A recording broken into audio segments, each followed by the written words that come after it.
importante.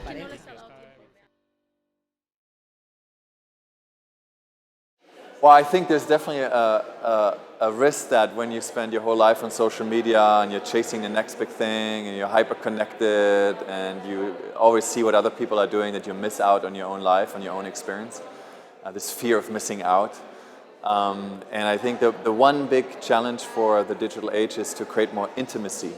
So how can we use social media and digital media in general to create more intimacy, to truly connect, not just be connected, but truly connect to other people. But I think social media does that. So Twitter is a great example. Twitter is a very romantic medium, I think. It's very impulsive, very intuitive, it moves fast, and there's a certain sentiment, and it's a very emotional medium, I think. So I think it depends on your mindset and how you're using social media. Social media is not anti-romantic or anti-human, it just is a matter of your own awareness and how you use them. Every business has a fundamental tension between being efficient or being human. If you wanted to be completely efficient, you probably wouldn't need humans anymore. You could just rely on machines. Machines are probably more productive, more efficient. Humans can't compete with that.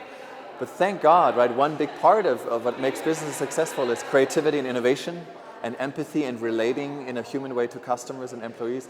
And that's something only humans can do. And that means that if we're only focused on productivity, I think it happens at the expense of innovation and inspiration. We need space to fall in love with ideas and projects, and we need space to explore, we need time to make mistakes, we need time to do nothing, to reflect and to learn and to think. And so if we don't have that, I can't see how businesses can possibly be innovative. So that's why I think it's important for businesses to say, we're not going to be only productive.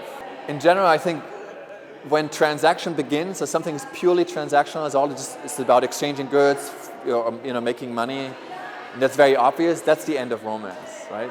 Then you have a relationship with a brand that is merely based on functional value. So you get something, you give money, but there's no real loyalty, there's no real commitment from a customer.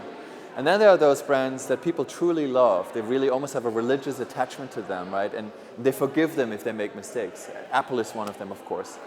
Virgin, Etsy, maybe Zappos in the US, the online retailer, and other brands. And I think those brands, they're really loved because they have character and they do things. Of course, they want to make money as well and they facilitate transactions, but they always create something that is greater than just the transaction. They create meaning. And they reveal deeper meaning through their marketing, through the way to go to market. And that's part of their value proposition and part of the impact that they're having. And that's why they have a much stronger connection to their users and have a much more devout, loyal audience. And I think in the long term, those brands are gonna succeed.